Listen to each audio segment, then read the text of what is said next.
Amos, chapitre 1. Parole d'Amos, l'un des bergers de Tékoa, vision qu'il eut sur Israël au temps d'Ozias, roi de Juda, et au temps de Jéroboam, fils de Joas, roi d'Israël, 2 ans avant le tremblement de terre.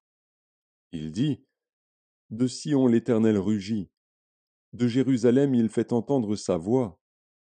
Les pâturages des bergers sont dans le deuil, et le sommet du Carmel est desséché. Ainsi parle l'Éternel.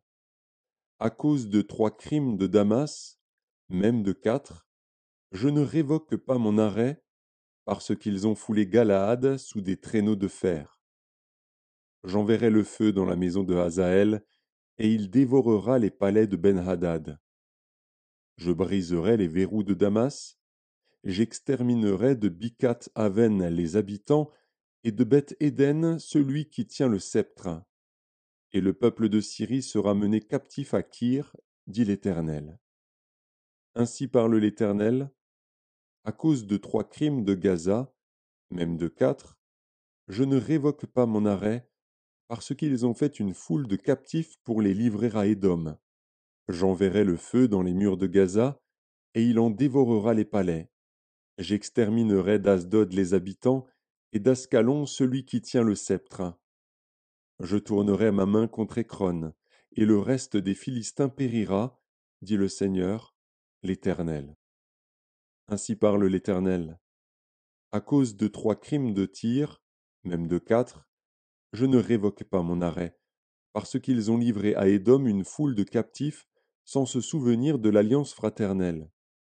J'enverrai le feu dans les murs de Tyr, et il en dévorera les palais. Ainsi parle l'Éternel. À cause de 3 crimes d'Édom, même de 4, je ne révoque pas mon arrêt, parce qu'il a poursuivi ses frères avec l'épée, en étouffant sa compassion, parce que sa colère déchire toujours, et qu'il garde éternellement sa fureur. J'enverrai le feu dans Théman, et il dévorera les palais de Botsra.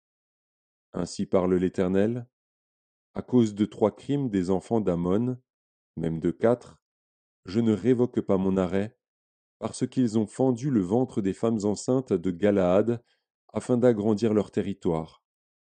J'allumerai le feu dans les murs de Rabat, et il en dévorera les palais, au milieu des cris de guerre au jour du combat, au milieu de l'ouragan au jour de la tempête. Et leur roi s'en ira en captivité, lui et ses chefs avec lui, dit l'Éternel.